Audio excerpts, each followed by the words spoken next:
Dad, you can't do that to Jelly. Singhal ni Jasmine sa ama matapos na inanunsyo nito sa gitna ng hapunan na ipapakasal nito ang nakababatang kapatid niyang si Jelly sa apo ng pinagkakautangan nitong negosyante. Ayon sa ama, nalubog ito sa utang kay Don Reynaldo Elizalde dahil sa krisis na kinakaharap ng kanilang kumpanya. At gustong kabayaran ng matandang Donay ang ipakasal ng kanyang ama ang isang anak sa apo nito. Jelly is just 23, Dad. Kakagraduate lang ng college at may planong pumasok sa med school. Tapos ipapakasal mo sa lalaking ni hindi niya kilala? Marami pang pangarap sa buhay si Jelly at hindi kasama doon ng pag-aasawa. Pagpapatuloy ni Jasmine. Bumaling siya sa kapatid na nakayoko sa tabi niya. Kahit wala itong imik ay alam niyang tutol ito sa sinabi ng daddy nila. Hindi lamang nito kayang sagutin at kontrahin ang sariling ama. Hindi tulad niya na madalas nakikipagtalo sa ama. Mahinhin at tahimik ang kapatid niyang si Jelly, habang si Jasmine naman ay kabaligtaran nito.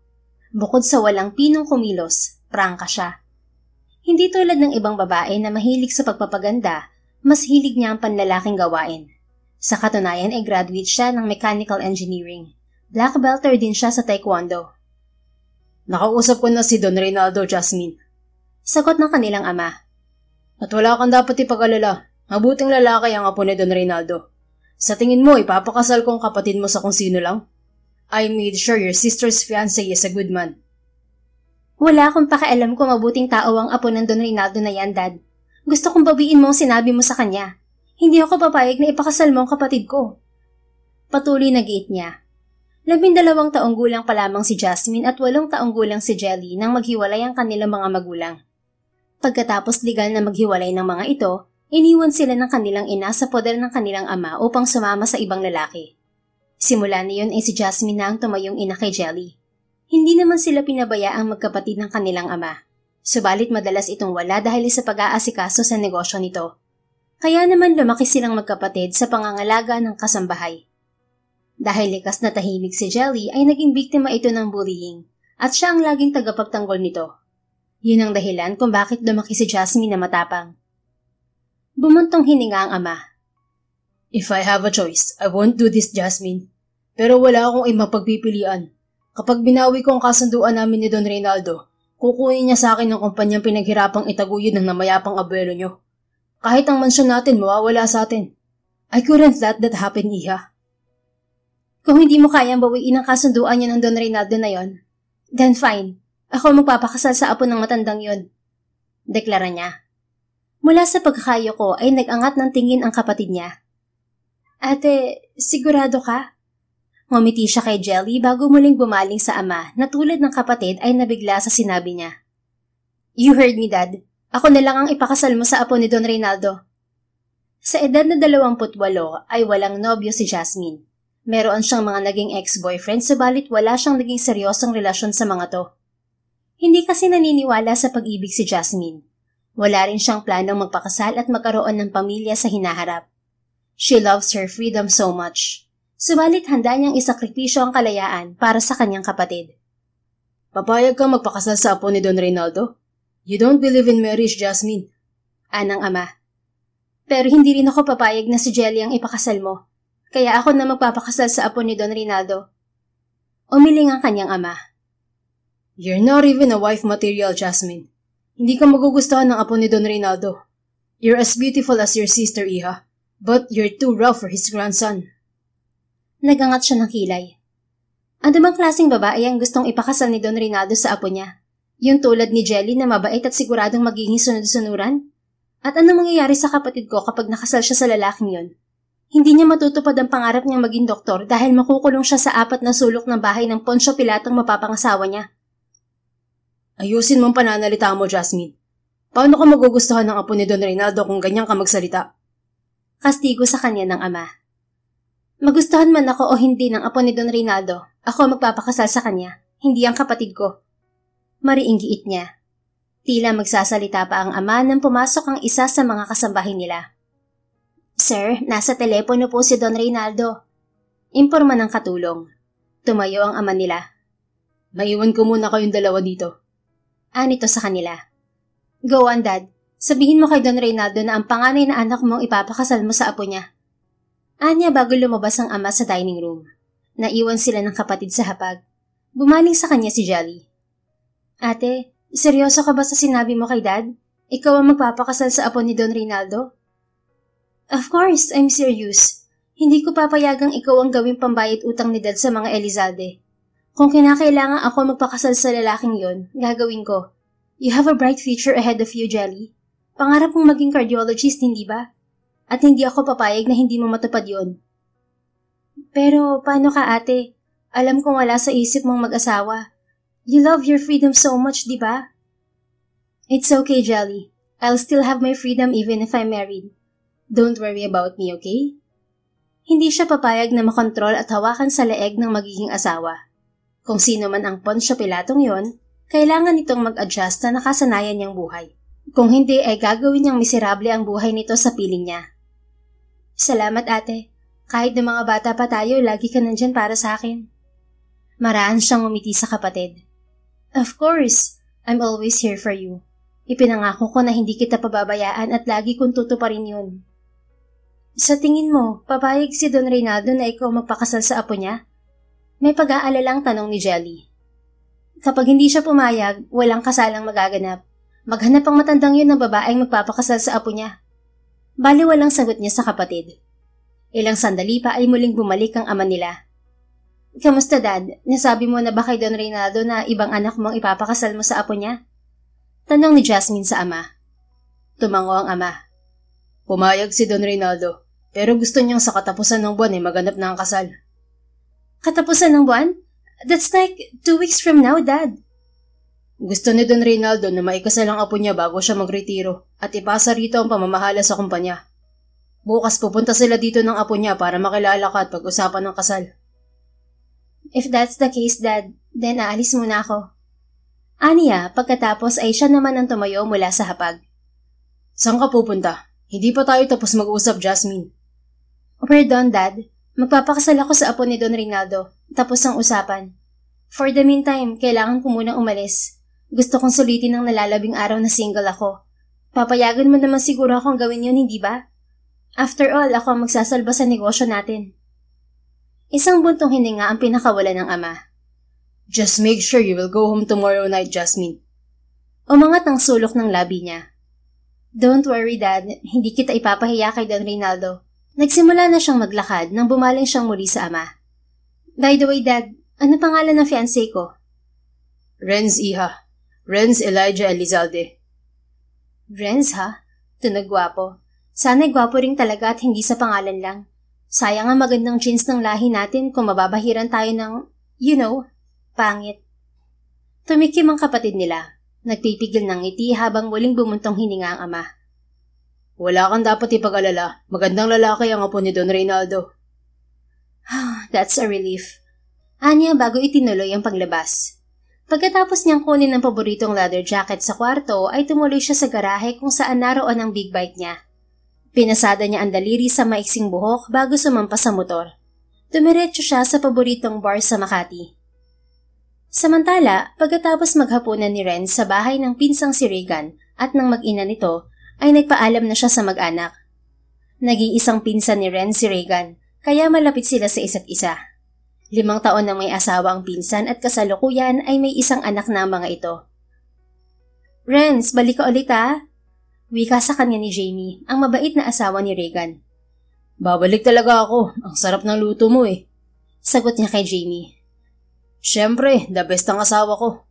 Wika naman ni Regan na hinalikan pa ang asawa sa pisngi.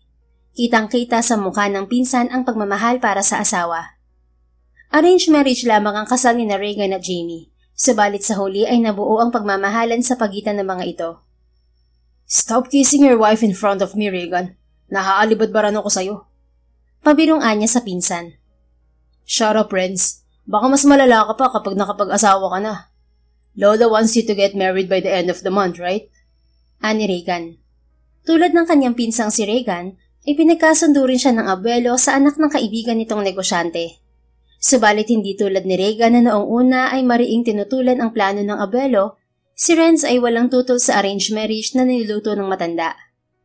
Sa edad na 31 ay gusto na niyang mag-asawa at tiwala siya sa abuelo na maihahanap siya nito ng maayos na babae para sa kanya. Isa pa, ang pagpapakasal ang requirement ng abuelo upang mapunta kay Renz ang pamamahala ng construction company na pag-aari nito.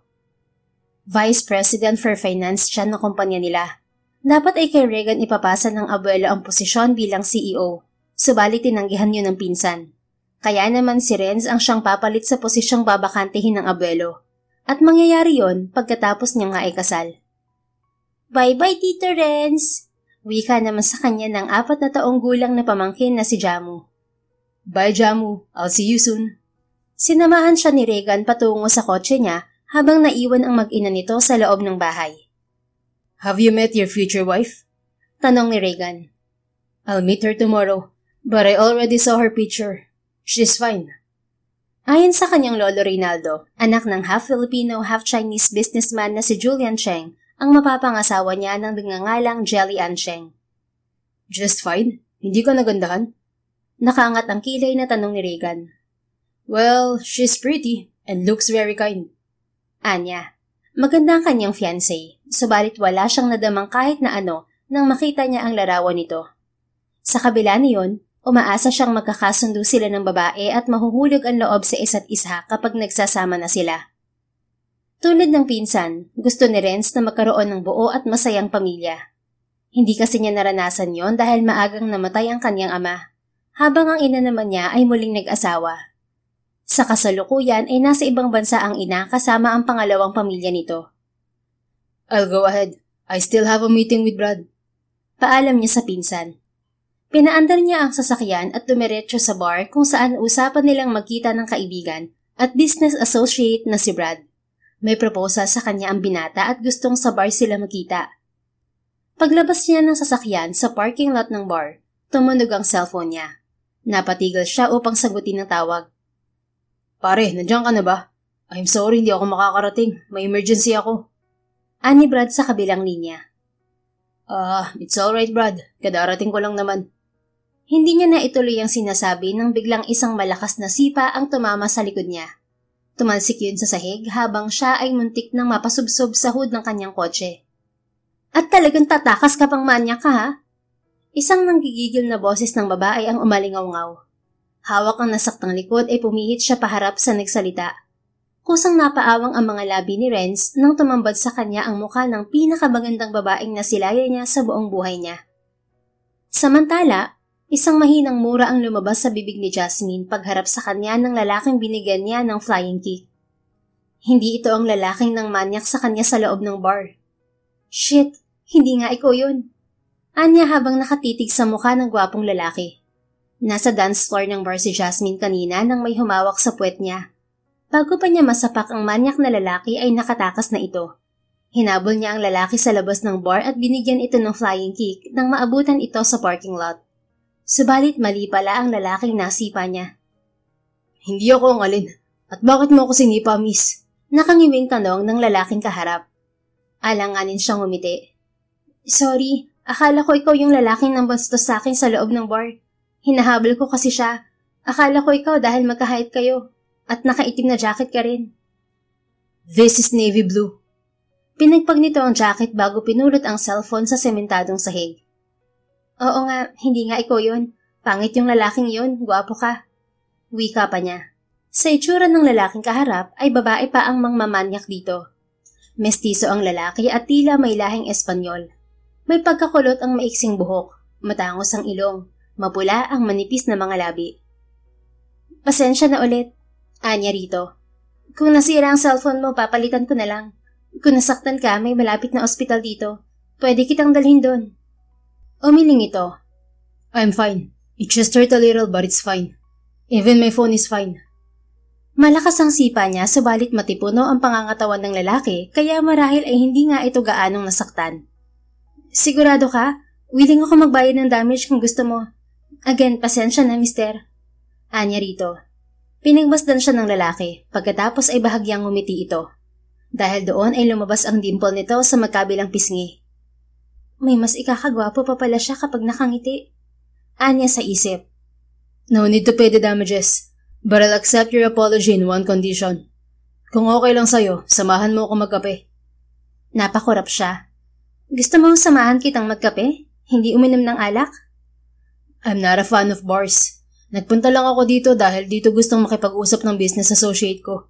But he canceled on me so pauwi na rin ako. Nagkabit-balikat siya. Okay, may coffee shop akong alam not far from here. Pero sumakay na tayo para mabilis. Let's take my car. Bumaling siya sa kotse nito. Ang hassle kapag nagkotse pa tayo at ayoko rin sumakay sa kotse ng ibang tao. Motor ko na lang ang gagamitin natin. Itinuro niya ang motor sa di kalayuan. You drive a big bike? Nabiglang tanong nito. Bakit? Ngayon ka lang ba nakakita ng babaeng marunong magmotor? Hindi naman. I'm just a bit surprised. You're too pretty to be riding a motorcycle. Anito na nakatitig sa mukha niya. Nakangising nag-angat siya ng kilay.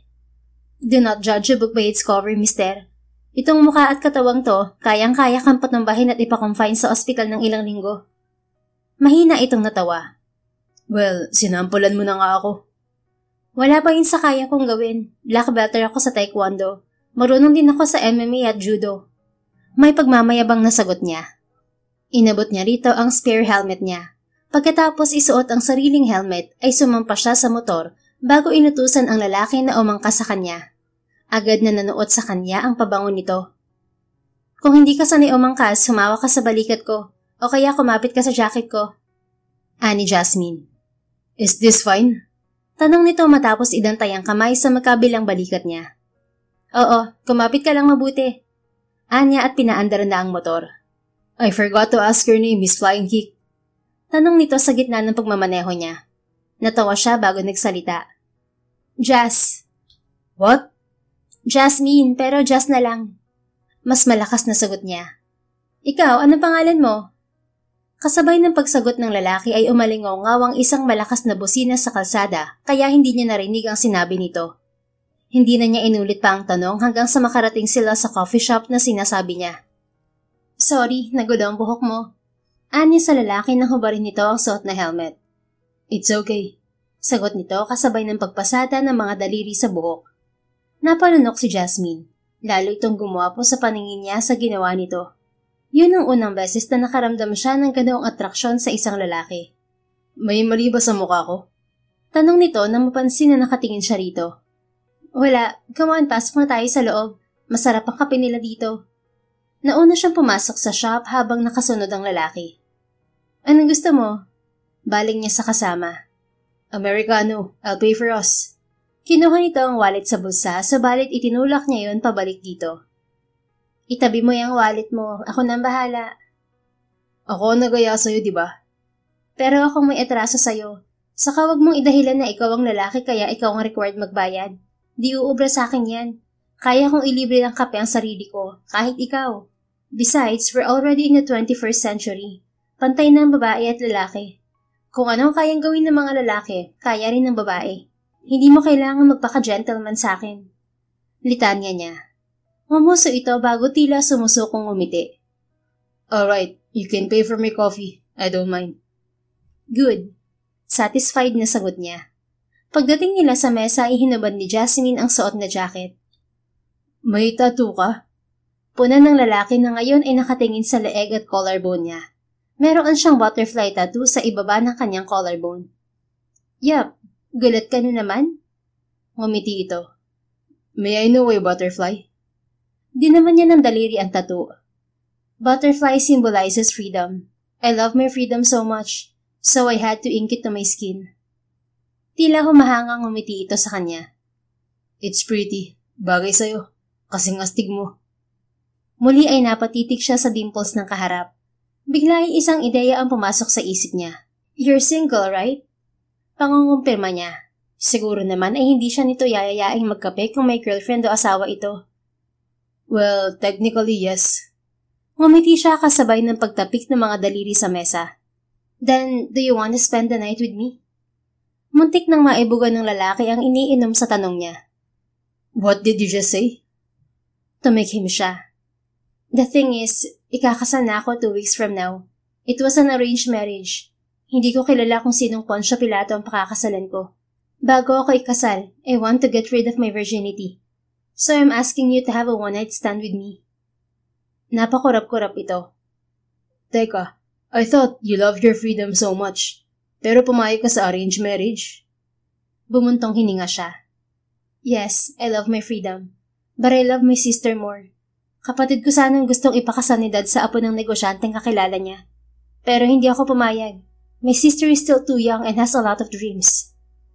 So you sacrifice your freedom for your sister? Pagkatapos nito sa sinabi niya, may halong paghanga sa mga mata. Nagkibit-balikat lang siya at ngumiti. So ano, payag ka ba sa offer ko? Bakit akong inaalok mo, Jasmine? Ikaw ang kasama ko ngayon eh. That's the only reason? Pinasadahan niya ng tingin ng mukha nito. Fine, guwapo ka. I'm attracted to you. And I just want my first time to be good. Malakas ang pakiramdam ko na hindi ako madidisappoint sa'yo sa kama. Bahagyang namula ang mukha nito bago naaaliw na nag-angat ang kilay. Sa tingin mo magaling ako? That's what I think. Papatunayan mo ba yun sa akin? Naghahamong tanong niya. Kinagat nito ang ibabang labi pagkatapos ay tila nanghihinayang na umiling. I'm sorry, Jasmine. Kumunot ang noo niya. Bakit? Hindi mo ba ako type? Tumikim ito. I like you. It's just that, just like you, I'm getting married. Ha? Akala ko ba single ka? I was also in an arranged marriage. Tulad mo, ikakasal na rin ako bago matapos ang buwan. Napaawang ang mga labi niya. What a coincidence. Teka, what was your name again? Renz, hindi mo ba narinig kanina? Tuluyang nalaglag ang panga niya sa narinig. Renz? Are you Renz Elijah Elizalde? Yeah, I am. Kilala mo ko? Natawa siya. Well, you're my fiancé, Renz Elijah. You're Jelly Ancheng? I thought your name is Jasmine. Nabigla ito at may pagtatakang tanong nito. I'm Jasmine. Your original fiancé is my sister Jelly. Pero ako nang magpapakasal sa'yo. Mukhang hindi ka yata na-inform ng lolo mo tungkol sa bagay na yon. Lolo didn't mention anything. Anito at pinasadahan siya ng tingin. You look different from your sister. Nakita mo na ang kapatid ko? Only her picture. Hindi ko yung magkamuka. Nagmana si Jasmine sa ama na half Chinese, samantalang ang kapatid niya ay nagmana sa kanilang ina na morena. Nagmana siya sa nanay namin. I took up from my dad. Bahagyang umangat ang kilay niya nang mapansing nakatitig sa kanya si Renz. What is it? Disappointed ka ba na ako magpapakasal sa'yo at hindi ang kapatid ko? No, I'm not disappointed. I'm just surprised. I mean, who would have thought na sa bar tayo unang magkikita? Nasisipain mo ako at later on aalokin ng one night stand. Naaaliw na natawa siya. Yeah, what a coincidence. Ngumiti ito pagkatapos sumimsim ng kape. Coincidence? Or was it destiny, Jasmine? Ha? Teka nga, naniniwala ka sa destiny? Oo naman. Ikaw ba hindi? You don't believe in those things? Nakangising umiling siya. Hindi ako naniniwala sa mga ganyang kalokohan. I don't believe in love. Hindi ka naniniwala sa pag-ibig? Hindi ka pa nagkaka-boyfriend? Oh, believe me. I had my fair share of boyfriends, but I was never in love with them. Hindi pa ako nai-in-love. At asahan mo ring hindi ako mai-in-love sa magiging asawa ko. In short, hindi ako mai-in-love sa'yo. Then what would you expect to happen in our marriage, Jasmine? Don't worry. Gagampanan ko naman ang tungkulin ko bilang asawa mo. Willing din akong bigyan ka ng anak dahil naisip kong gusto ko ring magkaanak sa hinaharap. Pero bilang kapalit, hahayaan mo ako sa mga gusto kong gawin sa buhay. Hindi mo ako kukontrolin kahit na asawa kita. Nagkabit-balikat siya. So yeah, I think our marriage will be a normal one. Wala nga lang pong mamahalan. Normal naman na sa panahon ngayon ng loveless marriage, hindi ba? Paano kung gusto kong ma-inlove tayo sa isa't isa? What if I want a happy marriage for us? Bahagya siyang natawa. Happy marriage? Huwag mo sabihing ikaw ang tipo ng lalaking naniniwala sa kasal, sa pag-ibig. I do believe in love and in marriage, Jasmine. Sagot nito habang seryosong nakatingin sa kanya. Napatitig siya sa binata. Wala sa itsura nito na ito ang tipo ng lalaking seryoso sa pakikipagrelasyon. Mas paniniwalaan pa niya kung sinabi nito na playboy to. So, are you saying na kapag kinasal tayo, you want us to fall in love? I do. Gusto ko ng masayang pamilya, Jasmine. Gusto kong pag-aralan nating mahalin ang isa't isa. We're both attracted to each other. Kaya madali na lang yun kapag nagsasama na tayo. I admit gwapo ka at attracted ako sa'yo. Pero hanggang dun lang yun, Renz. Ibang usapan ng pagmamahal. At hindi ko yun mararamdaman sa'yo. Ngumiti ito. Then, do you wanna make a bet? Bet? Pustahan? Oo. I bet you will fall in love with me within 6 months of our marriage. That won't happen. Huwag ka na makipagpustahan. If you're confident enough, then why don't you say yes? Concern lang ako sa'yo, Renz. Kapag minahal mo ko, masasaktan ka lang. Hindi kita mamahalin pabalik. Hindi ako takot masaktan, Jasmine. Ngumuso siya at nagangat ng kilay. Okay, sige. Kapag pumayag ako makipagpustahan sa'yo, anong mapapala ko kung ma-inlove ako sa'yo sa loob ng 6 na buwan na pagsasama natin? Matamis na ngumiti ito. I promise you I will love you back. You will have my heart, Jasmine. All of me. Ibibigay ko hindi lamang ang buong puso ko, kundi maging buong pagkatao ko. You will have me, body, heart, and soul. Tila may kung anong gumapang sa katawan niya sa sinabi ni Renz. Ito ang unang beses na may nagsabi ng mga ganoong kataga sa kanya. Sigurado ka ba dyan sa mga sinabi mo na mai-inlove ka sa akin? Pumungay ang mga mata nito. What if I say that I'm already in love with you now? That the moment I laid my eyes on you, gusto na kita? Ano yan? Love at first kick? Magkahalong pagkamangha at pagkaaliw na sagot niya. Well, yes, but it's true. Nakangiti man ay tila seryosong sagot nito. At paano kung hindi kita magawang mahalin in 6 months? Then I will let you go. I will annul our marriage. Napakurap siya. Really? I told you, I want a happy marriage. Kapag hindi mo ako minahal, I will let you go and I will give you back your freedom. Ayaw kong matali sa pagsasama na walang pagmamahal sa isa't isa. Nagkabit-balikat siya. Oh well, kung ganon, 6 na buwan lang pala ang itatagal ng kasal natin. Dahil hindi ako mai-inlove sa'yo. Huwag kang magsalita ng tapos. Mahaba ang 6 na buwan. Marami akong pwedeng gawin para mahulog ang loob mo sa akin. Talaga? Tulad naman ng ano? Naiintriga ang tanong niya. Nahinto sila sa pag-uusap nang lapitan sila ng staff at sabihing magsasara na ang shop. Lumabas sila ni Renz at nagpa siyang bumalik na sa bar kung saan naiwan ng sasakyan nito. Sa pagkakataong yon, sa pag-angkas ni Renz sa likod ng motor niya, ay niyakap na nito ang braso sa tiyan niya. Bakit ngayon nakayakap ka na sa akin? Tanong niya sa binata. Well, turns out you're the girl I will marry. Kaya walang kaso kung yumakap ako sa'yo. Natawa lang siya bago binilisan ang takbo ng motor. Agad silang nakabalik sa bar. Saktong pag-alis niya ng suot na helmet ay natanaw niya ang isang pamilyar na lalaki sa madilim na bahagi ng parking lot. What is it, Jasmine? Untag ni Renz. That man over there. Yun ang lalaking ng manyak sa akin. Sigurado na ako na siya yun. Nanliit pa ang may kasingkitang mga mata niya habang nakatingin sa naninigarilyong lalaki. Dito ka lang. Ani Renz. No, ikaw ang dito lang. Anya rito. Iniabot niya rito ang hawak na helmet bago nilapitan ng manyakis. Dahil abala ito sa paninigarilyo ay hindi siya nito napansin. Mabilis niyang hinawakan ng isang braso nito at itinumba ito sa sementadong sahig gamit na ang isang taekwondo move. Tumakas ka na kanina, hindi ka pa talaga umalis ha? Sikmat niya sa manyakis. Gamit ang suot na boots ay tinapakan niya ang isang kamay nito na ginamit sa panghihipo sa kanya. Napadaing ang lalaki. Tama na, miss. Pasensya na kanina. Hindi ko sinasadya.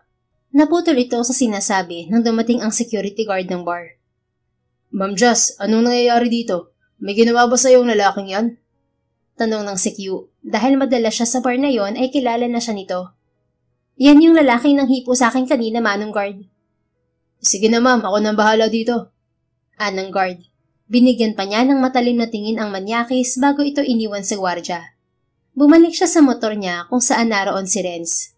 Nananatiling nakatitig sa kanya ang binata hanggang sa makalapit siya muli dito.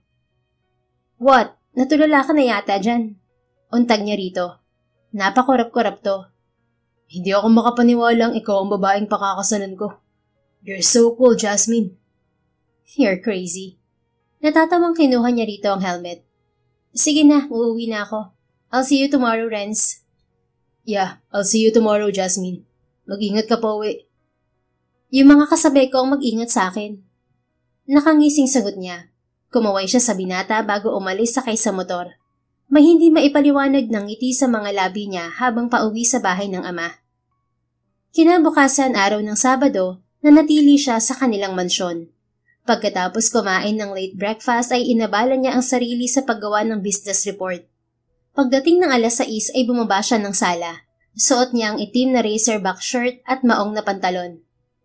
Ano yung suot mo, Jasmine? Haharap ka kay Don Reynaldo at sa apo niya na nakasando at pantalon? Put on a decent dress. Kastigo sa kanya ng ama. Naiikot niya ang mga mata. Dad, alam mo hindi ako nagdedress. At anong masama sa suot ko? It's decent. Hindi naman kita ang dibdib ko, oh. You were supposed to impress Renz Elizalde. Sa tingin mo, magugustuhan ka niya sa ganyang ayos mo? Mayabang na nagangat siya ng kilay sa ama. I forgot to tell you, Dad. Nagkakilala na kami ng fiancé ko kagabi. And you know what? Mukha na ngang in love sa akin ng mapapangasawa ko. Umangat ang sulok ng mga labi niya nang maalala kung paano natulala sa kanya si Renz kagabi. Kung paano nito inamin na na-love at first sight ito sa kanya. Nanatili siyang nakangiti nang tapikin ang balikat ng ama. Relax, Dad. The wedding will happen, okay? Ilang sandali pa nga ay inanunsyo ng kasambahay nila ang pagdating ng bisita nila. Pumasok ang pamilyar na figura ni Renz sa malawak na tanggapan nila. Formal ang binata sa suot na puting long sleeve at itim na slacks. Sa isang kamay nito ay hawak nito ang isang bouquet ng bulaklak. Renz, iho. Magilaw na salubong ng kanyang ama sa binata. I'm sorry, sir. Hindi nakasama si Lolo. Inatake siya ng pananakit ng ulo kaya ako lang ang nakarating. Anang binata sa kanyang ama. It's fine, iho. And please call me Tito Julian. Anang daddy niya. By the way, nabanggit ng anak ko na nagkakilala na kayo kagabi. Yes, Tito. Jasmine and I met last night. Kung ganoon, maiwan ko muna kayo sandali ng anak ko para makapag-usap kayo. I'll call you two when dinner is ready. Anang ama bago sila iwan ni Renz. Yung bulaklak mo, para sa akin ba yan? Tanong ni Jasmine kay Renz nang maiwan silang dalawa ng binata sa sala. Of course, this is for you. Tumikim ito at inabot sa kanya ang bulaklak. Ngumisi siya. Well, gusto ko lang makasiguro, baka para pala kay Dad. Pinasadahan niya ito ng tingin. Mas gwapo ka ngayon kaysa kagabi. Nagpagwapo ka ba? Ngumiti si Renz. Remember our deal? I plan to make you fall in love with me. Kailangan ko magpagwapo araw-araw para mahulog ang loob mo sa akin. Natawa siya. Hindi pa tayo kasal, nagsisimula ka na? The earlier, the better. Kaya ngayon pa lang nandiligaw na ako kay Mrs. Elizalde. Mrs. Elizalde agad? Hindi ka advance masyado, ah. Gusto niyang ipaalala kay Renz na magsasayang lamang ito ng oras sa panliligaw kuno nito. Subalit dahil pumayag siya sa pustahan nila, ay kailangan niya itong hayaan sa mga gagawin nito. Don't bring me flowers next time. Sayang lang. Anya matapos sulyapan ng bulaklak sa kamay. Hindi ako mahilig sa bulaklak. Mas okay pa kung chicharong bulaklak ang dalhin mo next time. Chicharong bulaklak? Anong klaseng bulaklak yun, Jasmine? Tila nagtatakang gagad nito. Natawa siya. Huwag mo sabihin hindi mo yun alam, Mr. Elizalde. Paborito ko pa naman yun. Kinakain ng chicharong bulaklak? Oo, pagkain yun. Hayaan mo, ipapatikim ko sa'yo next time. Grabe, saang planeta ka ba galing? Ngumiti ito. Thank you. By the way, bagay sa'yo ang ayos mo. Pwede kang maging pang-apat na member ng Charlie's Angels. Napangiti siya sa sinabi nito. Mahilig ka sa action movie? Oo, kaya siguro nagustuhan agad kita nung una tayong nagkita kagabi. Ilang beses mo nung nasabi ang linyang yan, ha? Natatawang tanong niya. Ngayon pa lang, Jasmine. I've never been in love before. Ngayon pa lang. Sa'yo pa lang. At sigurado akong ikaw lang. Sanay siya sa mga pambobola ng mga lalaki sa paligid niya. Subalit hindi niya napigilan ang pag-init ng pisngi sa pagiging straightforward ni Renz. Mabuti na lamang at pumasok ang kasambahay para tawagin sila. Pagdating sa dining room, bago pa siya makaupo ay naipaghilan na siya ni Renz ng upuan. Gusto niyang umangal sa ginawa ng binata. Subalit hinayaan na niyang asikasuhin siya nito dahil nasa harap nila ang ama. Renz, what are your plans for the wedding, iho? Sa gitna ng pagkain ay tanong ng daddy niya. I leave everything to Jasmine, Tito. Siya ang masusunod kung anong gusto niyang mangyari sa kasal namin. Ani Renz at bumaling sa kanya. Sigurado kung ako ang masusunod? Paano kung gusto kong itim ang wedding gown ko at motif sa kasal natin? Ayos lang sa'yo? Jasmine. Saway sa kanya ng ama. It's fine with me, as long as you want it. Wika naman ni Renz. Natawang kumindat siya sa binata. Nagbibiro lang ako. Just a simple wedding is fine with me. Sa ekonomiya ngayon, hindi praktikal na gumastos ng malaki para sa kasal. Anya.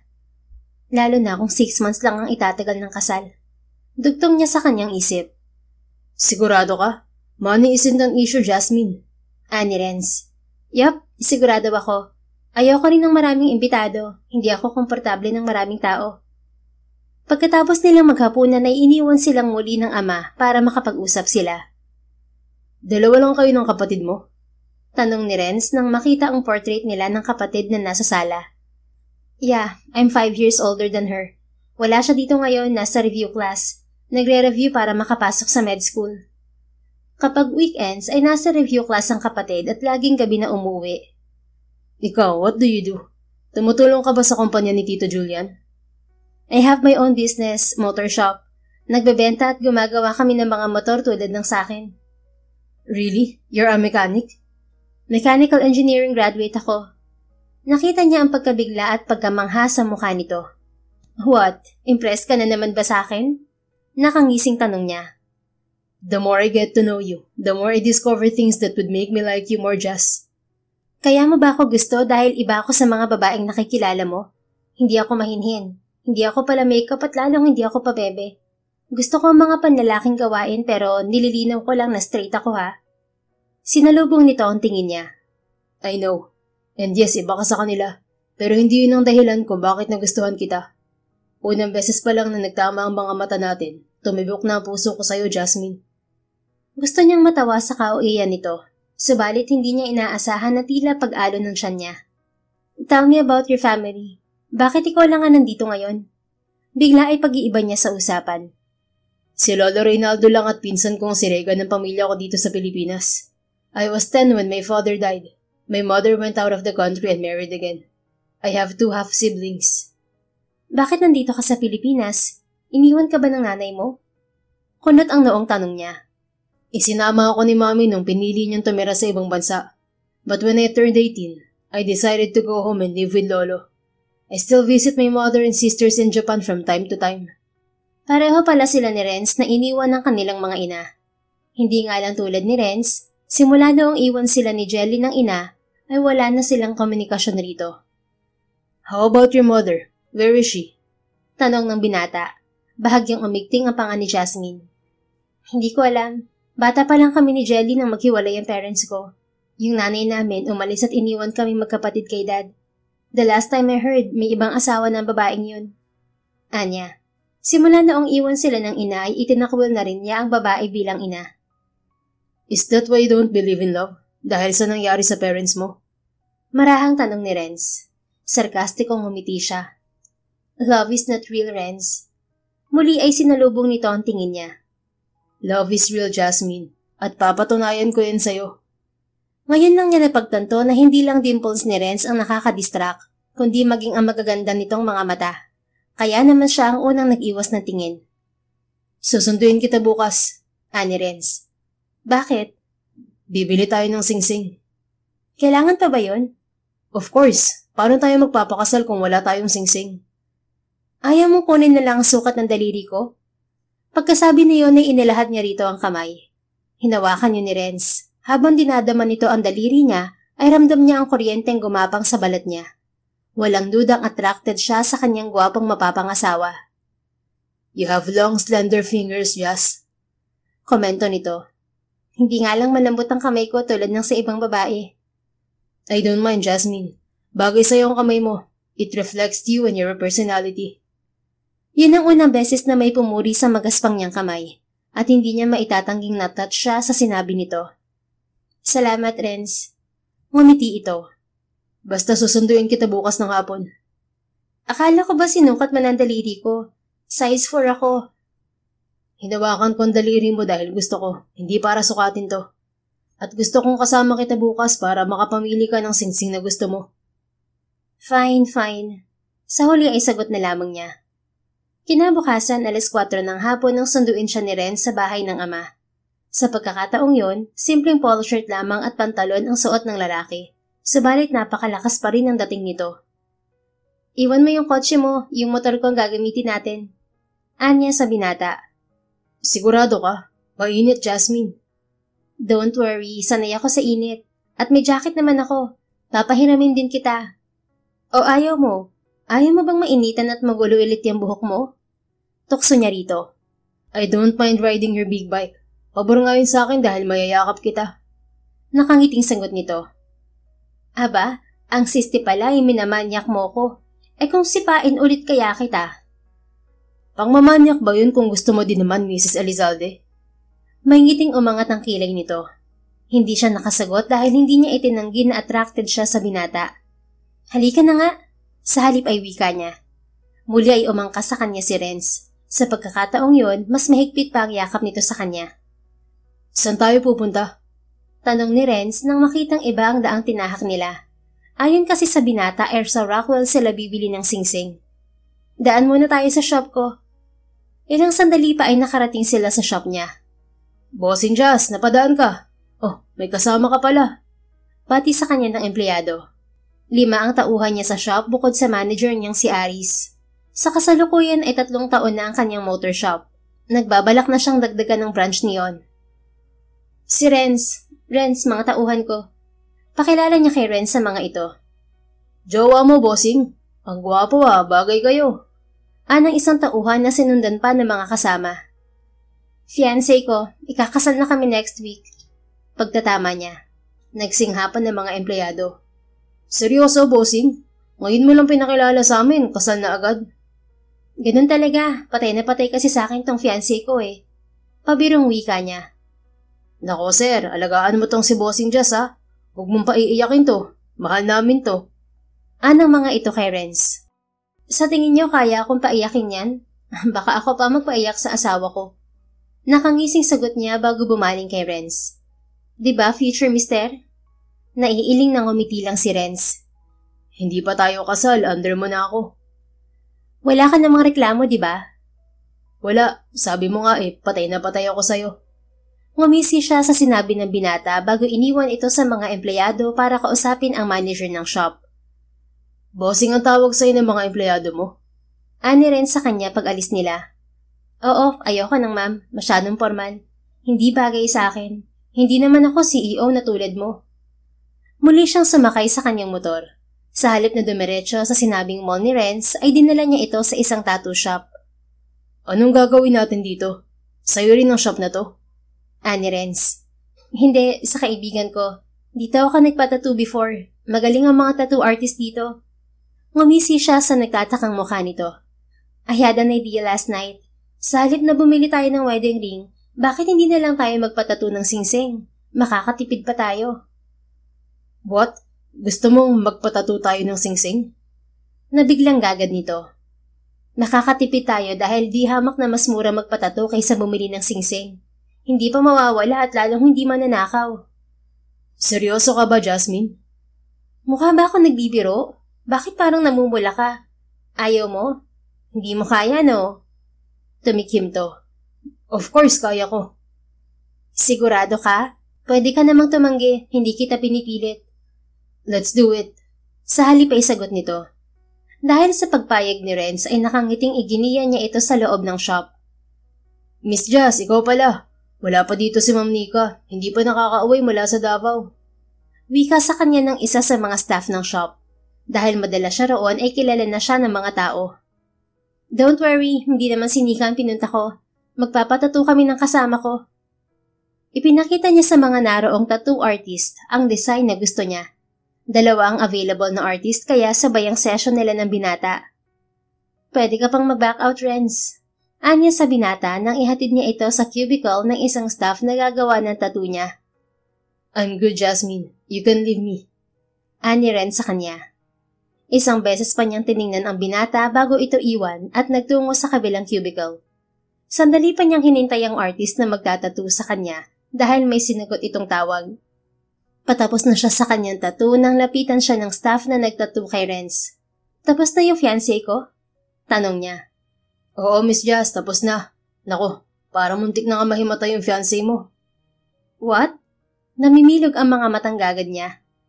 Namumutla kanina bago kami magsimula, pero sabi niya ituloy ko daw. Ngumiti ang staff. Halatang mahal na mahal ka ng lalaking yun, Miss Jazz. Ayaw ka atang madisappoint kaya kahit takot sa karayom, itinuloy pa rin. Hindi maintindihan ni Jasmine ang mararamdaman. Subalit malinaw ang pag-aalala niya para sa binata. Kaya naman pagkatapos ng session niya, ay agad niyang pinuntahan si Renz.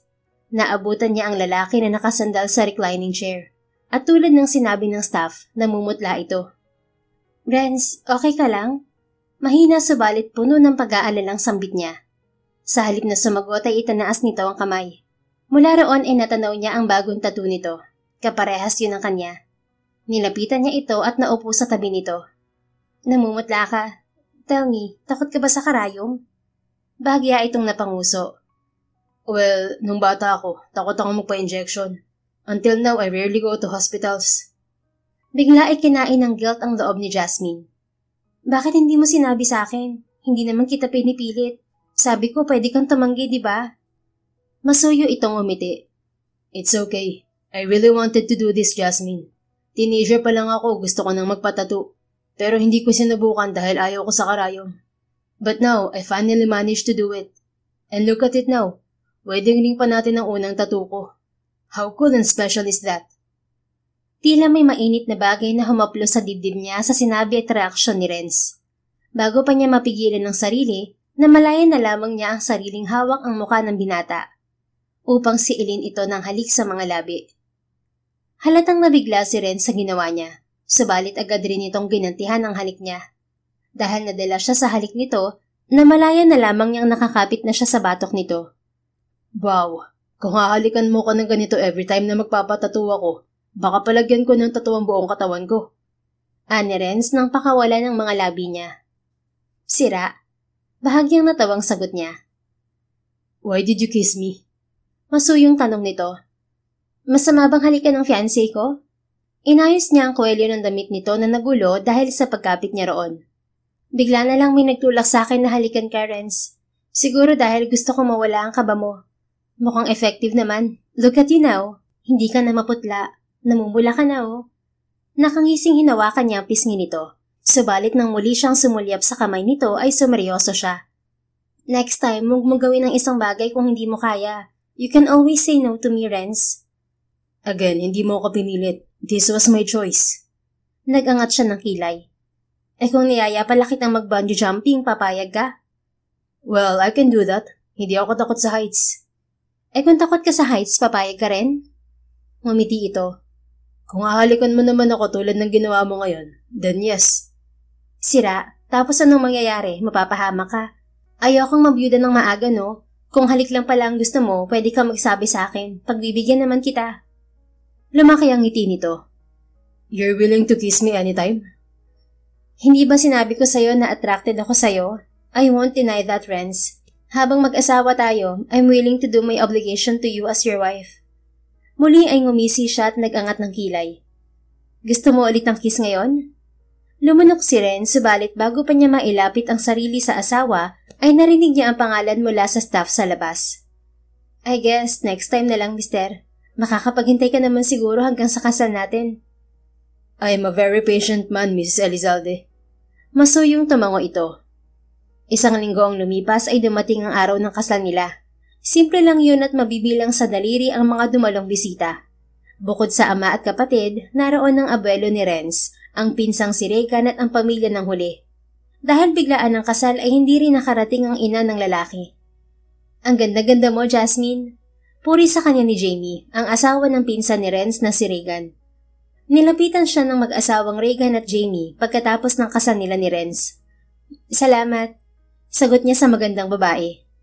Kaya pala lagi kang bukang bibig ni Renz simula nang makilala ka niya. Wika naman ni Regan. Buhat nito ang anak habang ang isang kamay ay nakaakbay sa asawa. Lumaki ang ngiti niya nang marinig na lagi siyang bukang bibig ng asawa sa pinsan. My cousin is a good man, Jasmine.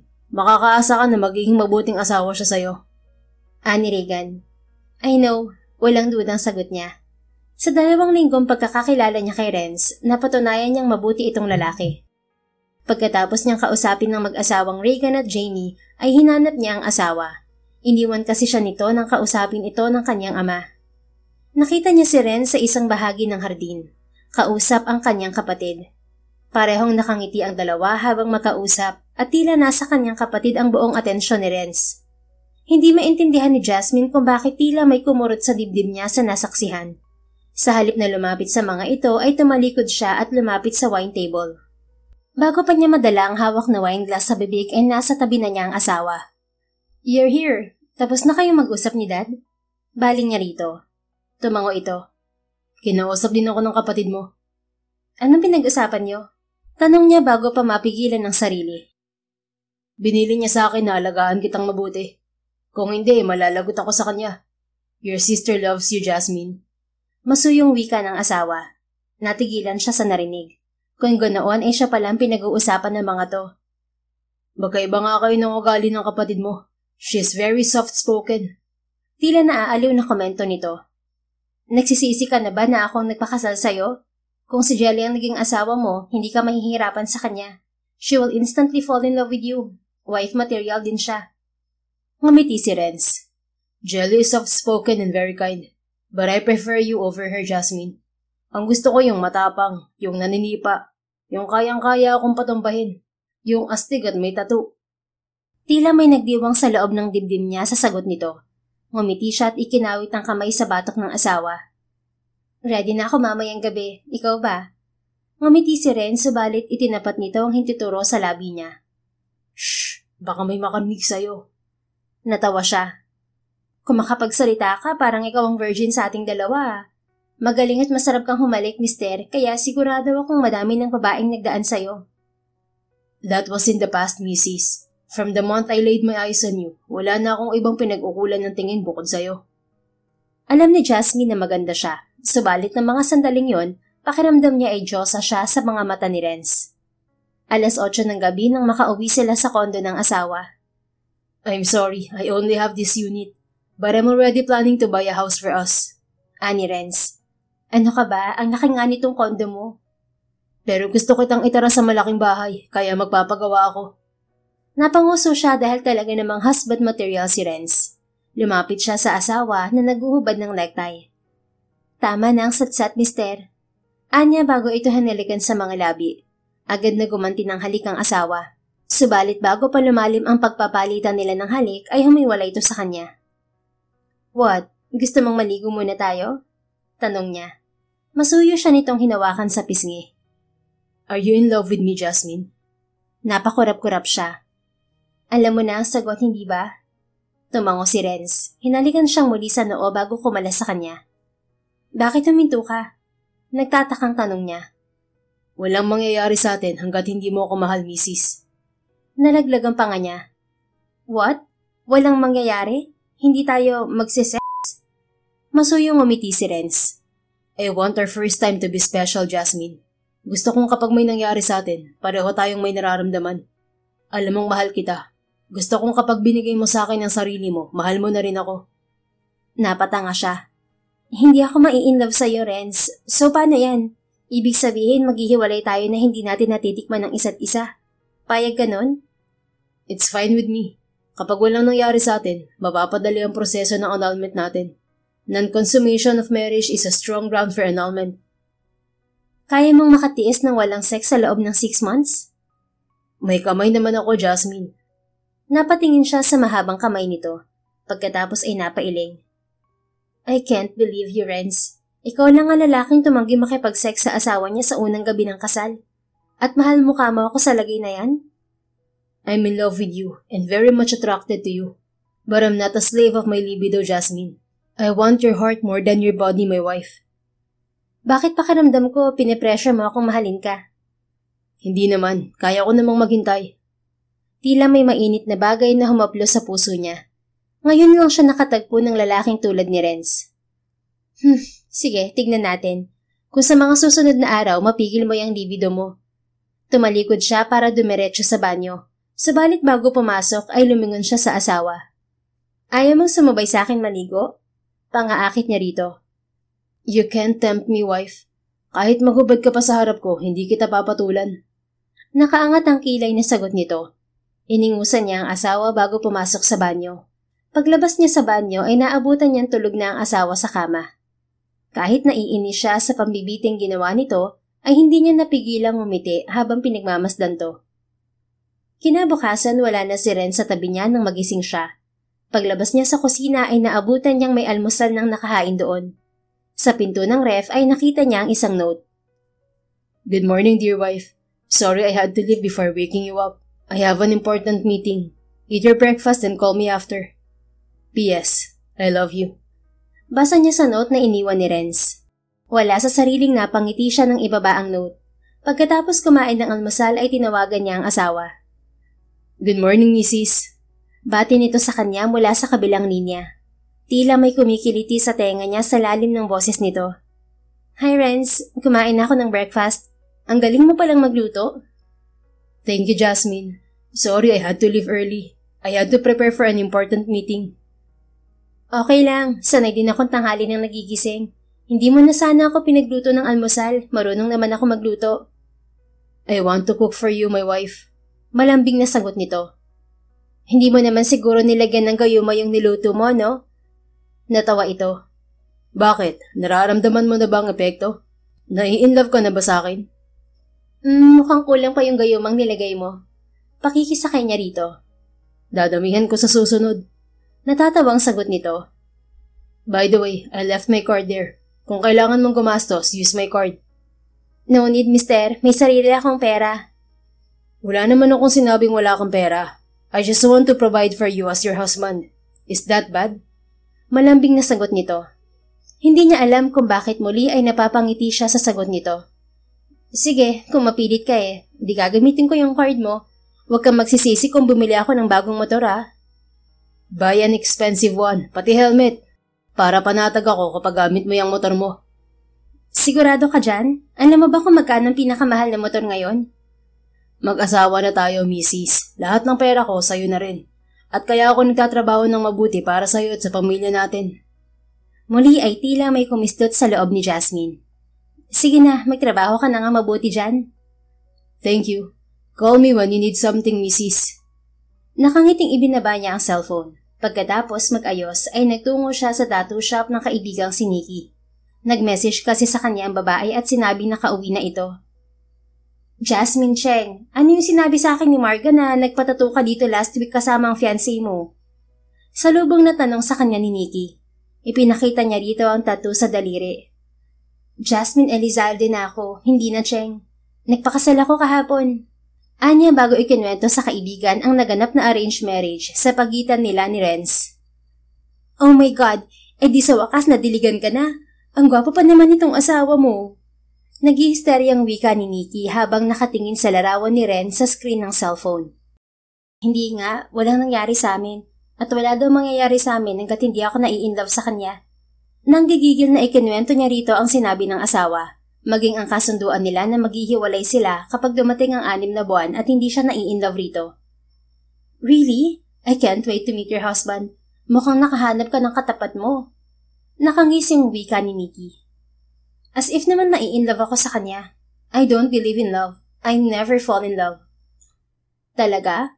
Wala kang planong ma-inlove? Bakit pinatato mo yung wedding ring nyo kung hindi naman magtatagal yung kasal nyo? Bumaling siya sa tattoo sa daliri. Pwede ko naman tong ipabura kapag naghiwalay kami. Nagtaas ng kilay ang kaibigan. May pagdududa sa mga mata.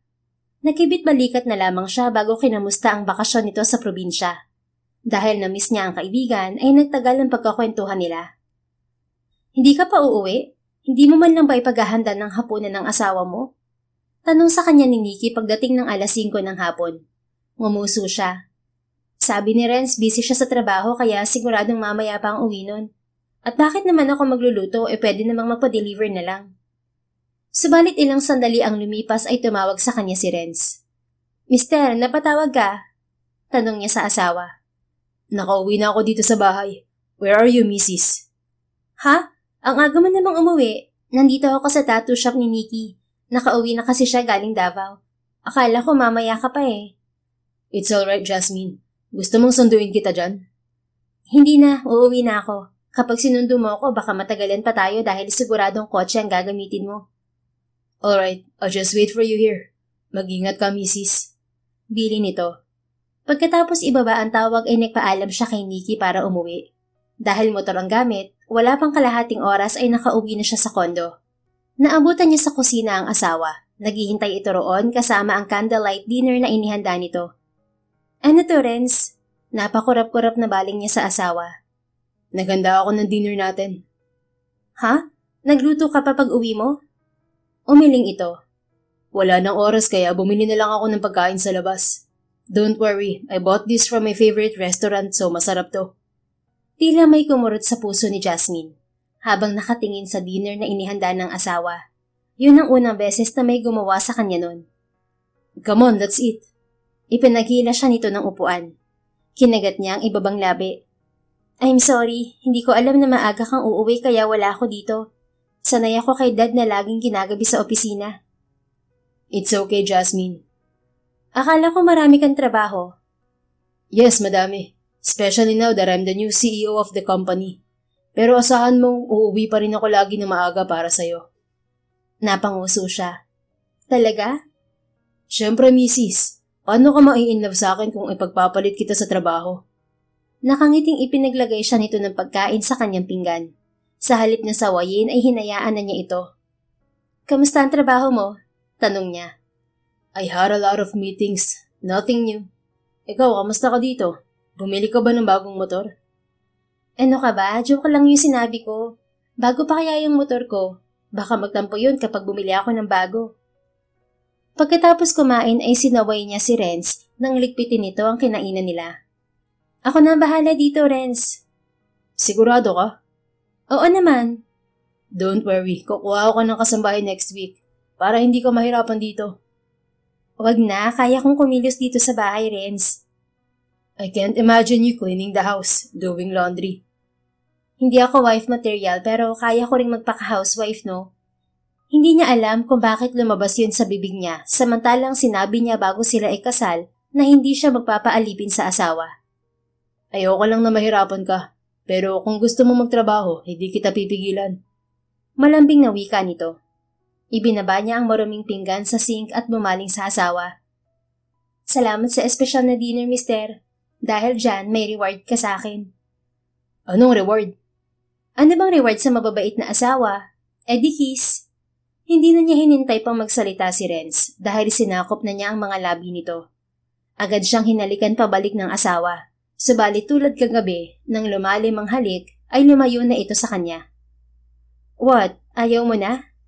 Dismayadong saad niya. Masuyong hinawakan nito ang mga labi niya. I told you, hanggat hindi mo ako mahal, walang mangyayari sa atin. Pwede mo akong halikan hanggat gusto mo, pero hanggang doon lang, misis. Natatawag na pailing siya. Pambihira, ikaw ang nagsasabi na mahal mo ko tapos ikaw tong pakipot sa ating dalawa. I told you, hindi sex ang habol ko sa'yo, kundi puso mo. Sa kabila ng pagwawala ng dibdib ay pinagtaasan niya ito ng kilay. Baka naman ayaw mo kasi ang totoo, hindi talaga malaki ang alaga mo. Namilog ang mga mata niya nang idiin ni Renz ang sarili sa kanya at maramdaman niya ang malaking pagkalalaki nito. Sa tingin mo, maliit ba, misis? Napalunok siya. Malaki nga, pero baka hindi naman magaling. Nanunuyang umangat ang sulok na mga labi ni Renz. Ikaw na ang nagsabi na magaling akong humalik, misis. I can assure you, mas magaling pa ako sa kama. Then bakit hindi mo patunayan? Hamon niya rito. Papatunayan ko kapag mahal mo na ako. Kahit araw-araw pa, misis. But for now, hanggang di mo pa ako mahal, hanggang halik lang muna tayo. Bago siya makapagsalita ay marahang tinapik nito ang puwet niya. Maghugas ka na ng pinagkainan natin, asawa ko. Maliligo lang ako. Ah, nakakainis ka, mister. May panggigigil na sikbat niya sa asawa. I love you, Mrs. Elizalde. Natatabang sagot nito bago siya tuluyang iwan. Naiwan siyang nakasimangot sa kusina habang namumula ang mga pisngi. Subalit ilang sandali pa ay napapangiti na siya habang naghuhugas ng pinagkainan nila. Kinabukasan at sa mga sumunod na araw, laging hindi naaabutan ni Jasmine ang asawa pagising niya sa umaga. Subalit lagi ay may iniiwan itong almusal at note sa kanya. Nang umagang yon, pagkatapos mag-almusal ay tinawagan niya si Nikki. Kagabi naghalikan ulit kami pero binitin na naman ako ng asawa ko. Kulang na lang magmakaawa ako sa kanya. Reklamo niya sa kaibigan. Sinubukan mo na bang magmakaawa sa asawa mo? Natatawang tanong ng kausap sa kabilang linya. Hindi no, ang desperado ko naman kung magmamakaawa talaga ako sa kanya. Kasalanan niya to eh, kung bakit kasi ang sarap niyang humalik. Litanya niya. Ikaw ang may kasalanan, Jasmine. Ikaw kaya ang unang nanghalik sa asawa mo. I can't help it. I'm attracted to him, Nikki. Alam mo yun, parang laging may demonyong nagtutulak sa akin na halikan siya. Sus, nandamay ka pa ng demonyo. At umagang-umaga yan talagang itinawag mo sa akin? Baka naman mahal mo lang asawa mo, hindi mo lang alam. Hindi naman nakapagtataka kung ganun. Ang swerte mo sa asawa mo eh. Ubod ng gwapo, sweet, maalaga, at halatang mahal na mahal ka. Bihira ka na lang makahanap ng lalaking tulad ng asawa mo, no? Attracted lang ako kay Renz, Nikki. Yun lang yun. Giit niya sa kaibigan. Pagkatapos nilang mag-usap ay nag-ayos siya bago dumiretso sa shop niya. Nagtatanghalian siya kasama ang mga empleyado nang tumawag ang asawa. Yes, mister. Napatawag ka? Anya kay Renz. Gusto ko lang marinig ang boses ng misis ko. Malambing na sagot nito. Napangiti siya. Parang hindi ka yata busy ah. Nasa labas kasi ako. I have a lunch meeting. Hinihintay ko pa yung kasama ko. Ikaw, nag-lunch ka na ba? Katatapos lang kasama ng mga empleyado ko. Nandito ako sa shop. Mag-uwi ulit ako ng dinner natin mamaya. Anong gusto mo? Lechon sana. Yung maraming sarsa. Lechon? Para akong naglilihi ah. Paano naman ako maglilihi? Pakipot ang asawa ko. Ayaw may mangyari sa amin. Nakangusong sagot niya. Pumuno sa tenga niya ang naaaliw na tawa ni Renz. Huwag kang masyadong magpagod sa trabaho, misis. At mag-ingat ka lagi sa pagmamaneho. I'll be home before 6. Ikaw din, ingat ka pag uwi mo mamaya. I will. Nandito na ang ka-meeting ko. I have to go, Jasmine. Sige na. Bye. I love you. Masuyong sambit nito. Bye. Tanging sagot niya. Subalit nang ibaba ang hawak na cellphone ay napahawak siya sa dibdib. Nakapagtatakang mabilis ang tibok ng puso niya. Bossing, ang laki ng ngiti mo ah. Ganyan ba kapag bagong kasal? Tukso ng isa sa mga empleyado niyang si Erica. Ngumisi siya. Ganito talaga kapag may masunuring asawa. Ipag-uuwi niya raw ako ng lechon mamaya. Kaya kapag nag-asawa ka, dapat yung lalaking tulad ng asawa ko ah. Nang hapong yun, bago pa makauwi si Renz ay nasa kondo na siya. Tulad ng ipinangako nito ay may uwi nga itong lechon. Hindi mo ba ako bibigyan ng reward ngayong gabi, misis? Nag-uwi ako ng masarap na lechon. Nangingiting wika ni Renz pagkatapos nilang maghapunan. Hahalikan kita tapos ako lang ang mabibitin sa huli. Wag na lang, mister. Nakangusong sagot niya. Sa halip na sumagot ay mabilis na hinalikan siya nito sa mga labi. Sarap ng lechon. Anito at nakangiting dinalaan pa ang labi niya. Ewan ko sa'yo. Inaakit mo ako tapos di mo naman ako pagbibigyan sa huli. Natawa ito at hinawakan siya sa bewang. Don't pout. Lalo ako mai-inlove sa'yo niyan eh. Nagwala ang dibdib niya. Tama na ang bola, Renz. Maghuhugas na ako ng plato. Sige, maliligo muna ako. Anito bago siya iwan sa kusina. Habang nasa kwarto ang asawa ay tumunog ang doorbell. Iniwan niya ang ginagawa at nagtungo sa pinto. Subalit ganun na lamang ang gulat niya nang tumambad sa kanya ang ina na matagal na niyang hindi nakikita. Sa kabila ng maraming taong nagdaan ay hindi nagbagong itsura nito. Jasmine, anak. Ngumiti sa kanya ang ina sa kabila ng nangingilid na luha sa mga mata. Anong ginagawa mo dito? Paano mo nalaman na nandito ako? Kuyom ang kamaong tanong niya sa kaharap. Galing ako sa bahay ng daddy mo. Nalaman ko kay Jelly at sa mga kasambahay na nag-asawa ka na. Kamusta ka na, Jasmine, anak? Sarkastikong natawa siya. Really? Pagkatapos mo kaming iwan 15 years ago, babalik ka para mangumusta? Hindi ko kailangan ng pangungumusta mo. Umalis ka na, ayaw kitang makita. Jasmine, anak, sabi ko umalis ka na. Singhal niya rito bago ito pagbagsakan ng pinto. Pagkatapos na iyon ay nanghihinang napaupo si Jasmine sa sahig, kasabay ng pagbagsak ng mga luha. Nasa gitna siya ng pag-iyak nang abutan siya ng asawa sa ganoong ayos. Jasmine baby, what's wrong? Anong nangyari? Bakit ka nandito at umiiyak? Sunod-sunod at puno ng pag-aalalang tanong ng asawa. Hilam sa luhang bumaling siya kay Renz. Yung nanay ko, biglang nagpakita. I hate her, Renz. Ang kapal ng mukha niya bumalik pagkatapos niya kaming iwan ni Jelly. Parang batang pagsusumbong niya sa asawa. Masuyong hinawakan ni Renz ang mukha niya pagkatapos ay kinabig siya upang yakapin. Shh! You can cry on me, baby. I'm here. Umiyak siya habang yakap-yakap nito. I hate her, Renz. Iniwan niya kaming magkapatid. Tapos ngayon babalik siya at mangungumusta na parang walang nangyari. Nasaan siya nung kailangan namin siya? Nung nagkasakit ang kapatid ko. Nung binubuli si Jelly dahil wala kaming nanay. Habang naglalabas siya ng sama ng loob sa asawa, ay masuyo nitong hinahaplos ang likod niya at hinahalikan ang ulo niya. Hindi niya alam kung gaano katagal siyang umiiyak sa bisig ng asawa hanggang sa unti-unti ay kumalma siya. Come on, let's go to bed, Mrs. Masuyong wika ni Renz. Kinarga siya nito patungo sa kwarto. Nang ibaba siya nito sa kama ay hinaplos nito ang mukha niya. Alam kong matapang ka, Jasmine. You're independent, strong. You can take care of yourself. Ikaw ang pinakamatapang na babaeng nakilala ko. But tonight, please let me be your prince. Hindi mo kailangan maging matapang sa lahat ng oras. Allow yourself to be weak. Allow me to take care of you, my love. Thank you, Renz. Kasabay na muling pagbagsak ng luha ay muli siyang yumakap sa asawa. Nang gabing yon ay nakatulog siya sa dibdib ni Renz. Kinabukasan, nagising siya bandang 5:00 ng umaga. Bumaling siya kay Renz na natutulog pa sa tabi niya. Habang nakatingin sa mukha nito ay napagtanto niyang mahal na nga niya ang asawa. Hindi siya naniniwala sa pag-ibig at hindi siya naniniwalang magmamahal siya. Subalit wala pa silang isang buwang magkakilala ni Renz ay nakuha na ng lalaki ang puso niya. Kung ganito ka magmahal, paano hindi kita magagawang mahalin pabalik? Masuyong bulong niya habang hinahaplos ang buhok ng natutulog na asawa. Sa halip na bumalik sa pagtulog ay bumangon si Jasmine at dumiretso na sa kusina. Nang magising si Renz ay nakahanda na ang almusal nila. Maaga akong nagising kaya nagluto na ako. Nakangiting anya sa gulat na mukha ng asawa. Nilapitan niya si Renz at hinawakan sa pisngi. Sana ginising mo ko para ako na nagluto, Jasmine. You're not okay last night. Okay na ako. Salamat kagabi. You don't have to thank me. You're my wife. I'll always be here for you, Jasmine. Salamat pa rin, mister.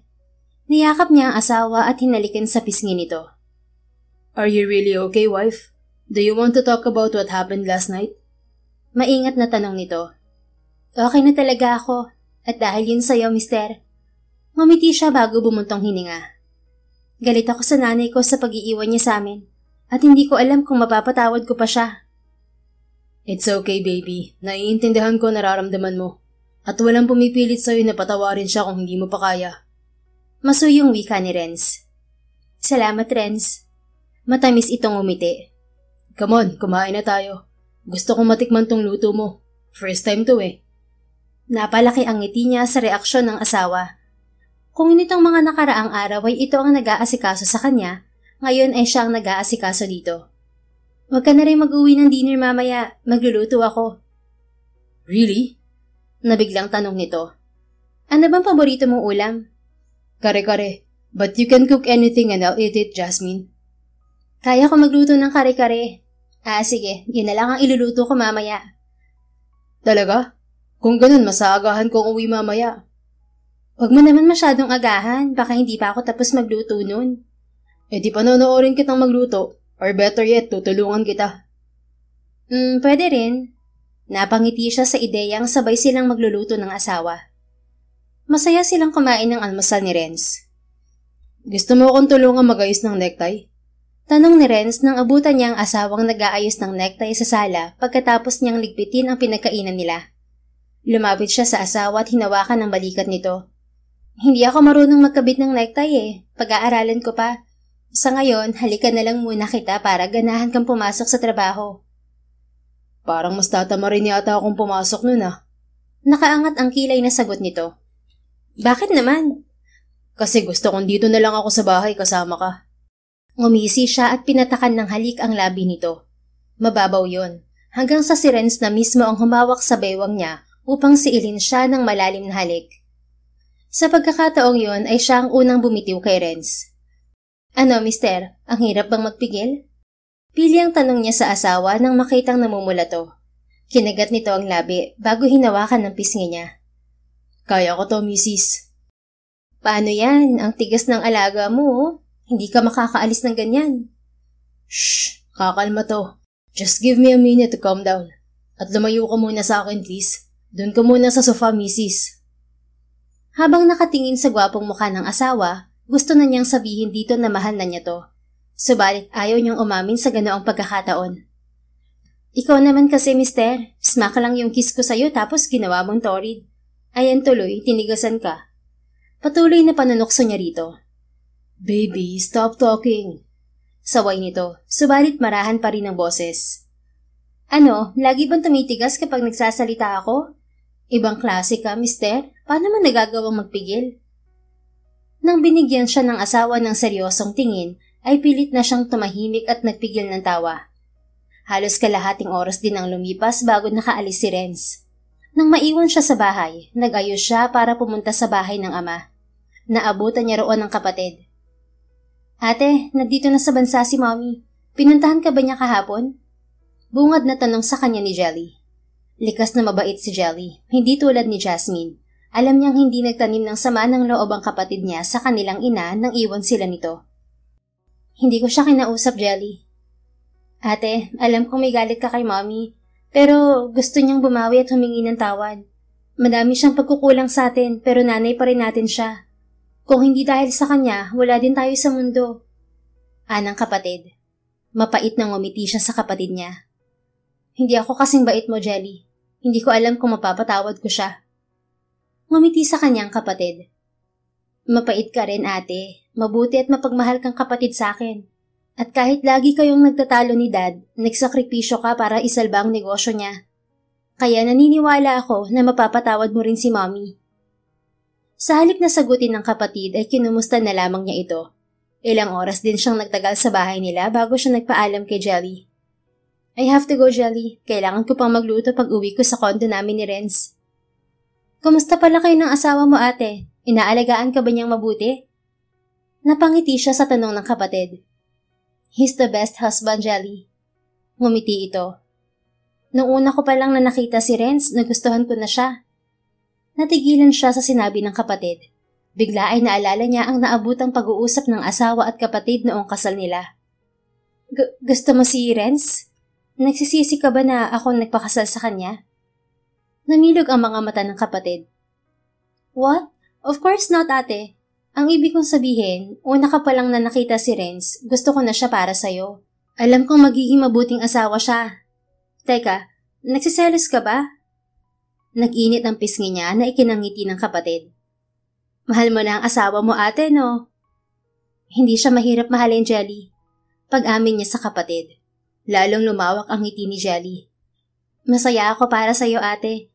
Mula bata pa tayo, ikaw na nag-aalaga sa akin. Masaya ako ngayon na meron na nag-aalaga sa'yo. Huwag mo nga akong paiyakin. Umiyak na ako kagabi. Pabirong wika niya sa kapatid. Nagkatawanan na lang sila.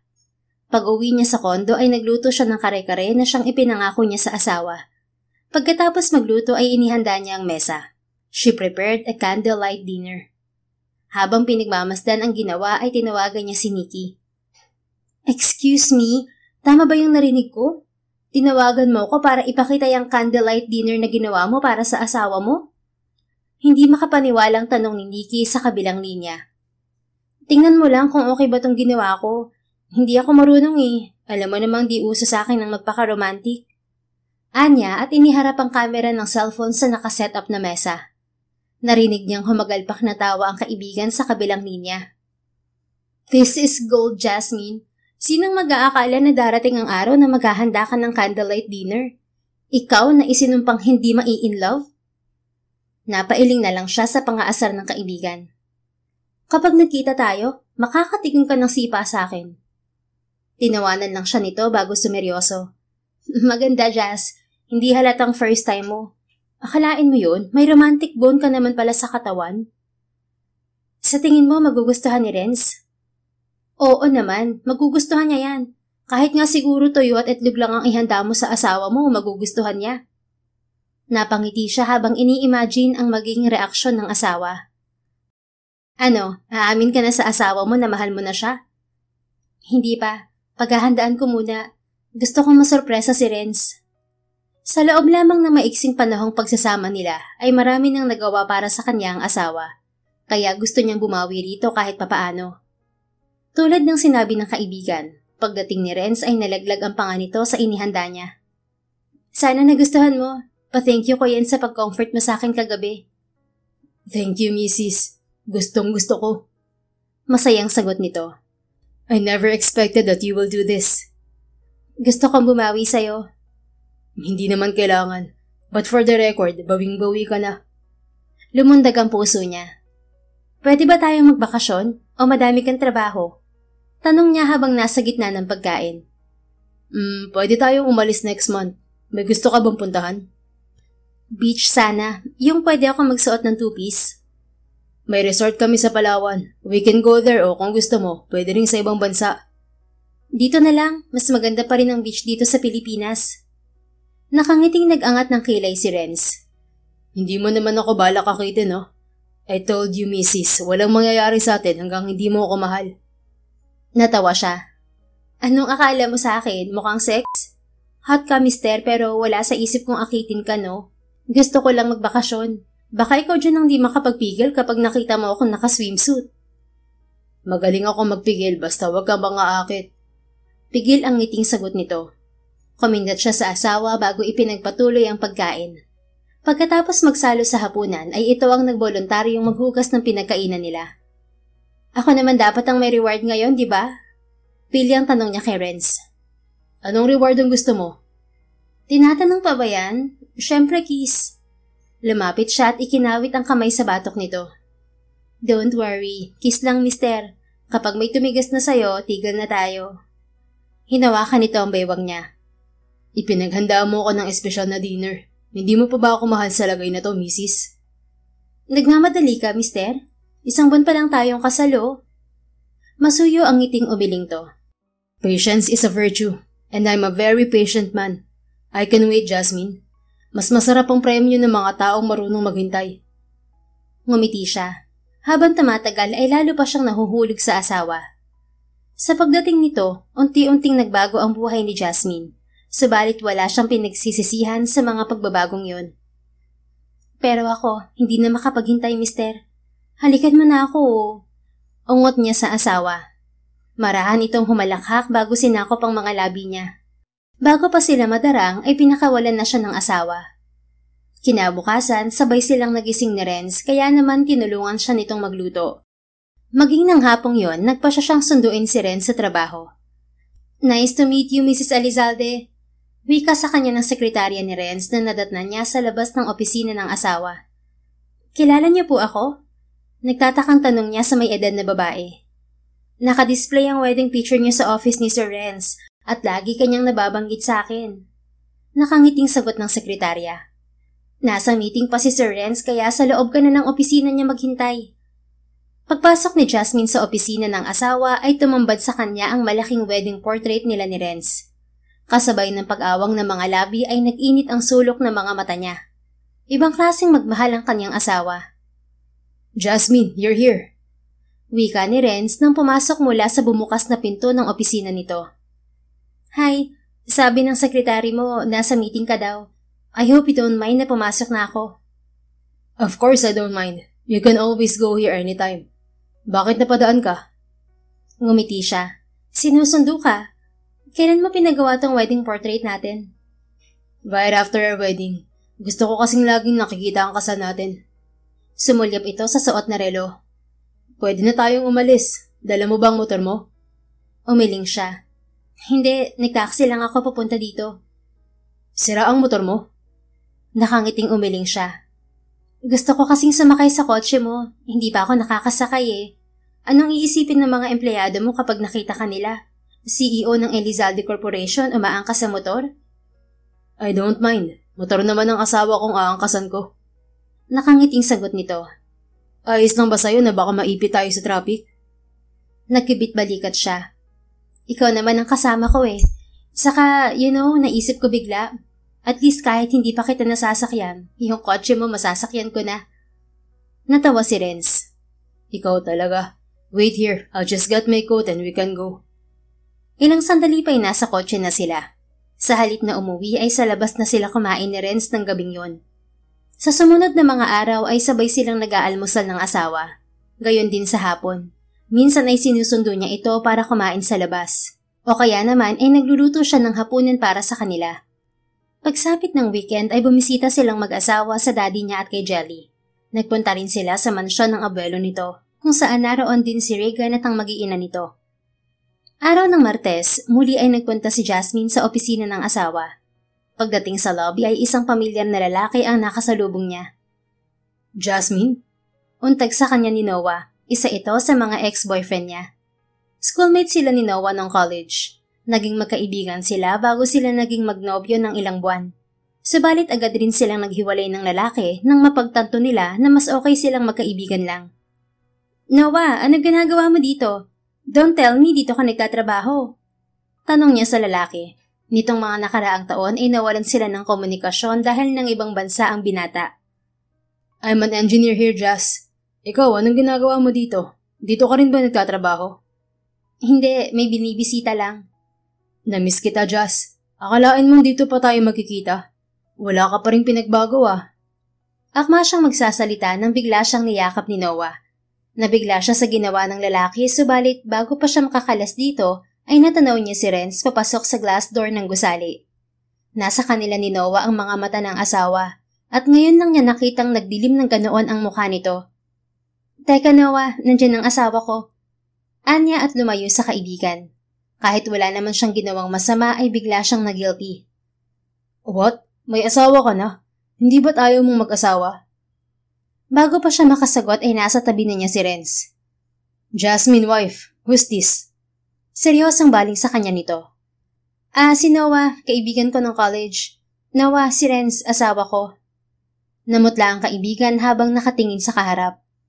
Mr. Elizalde, it's nice to meet you po. Hindi ito pinansin ni Renz at sa halip ay iginiya si Jasmine sa elevator.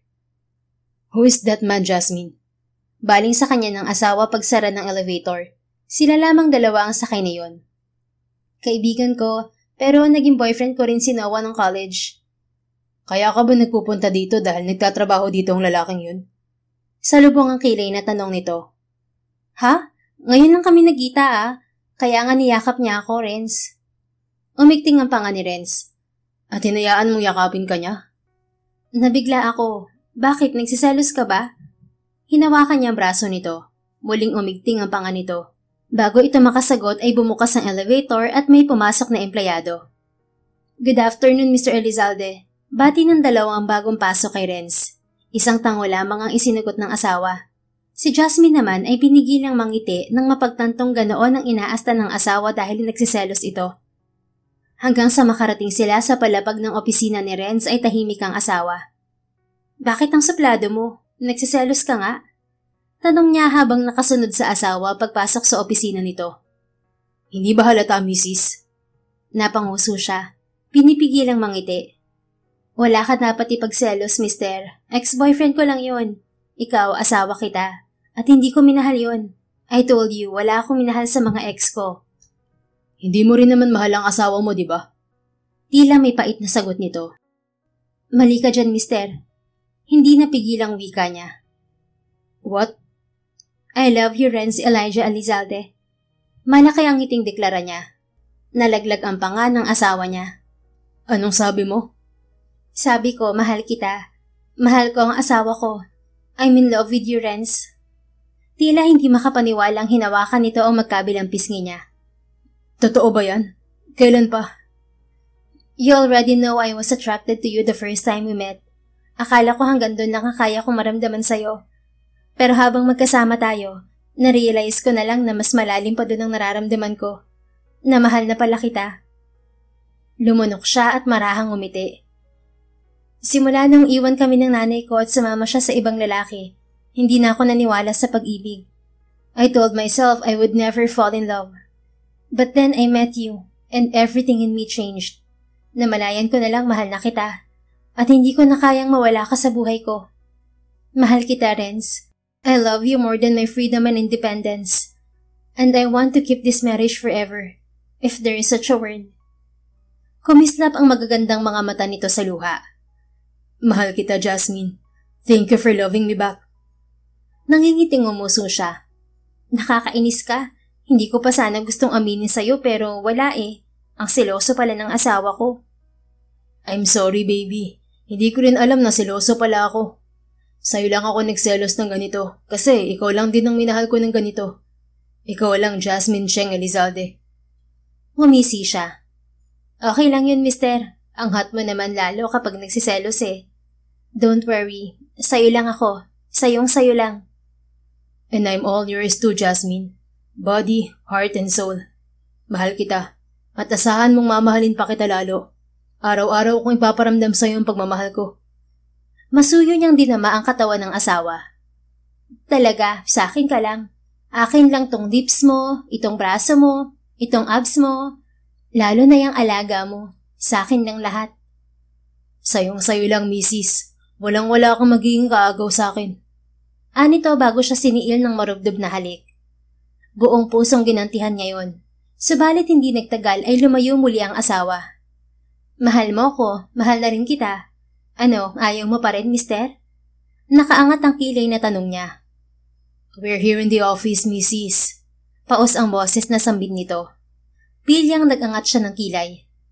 May lock naman tong pinto ng opisina mo at pwedeng-pwede mo akong ihiga dyan sa conference table, oh.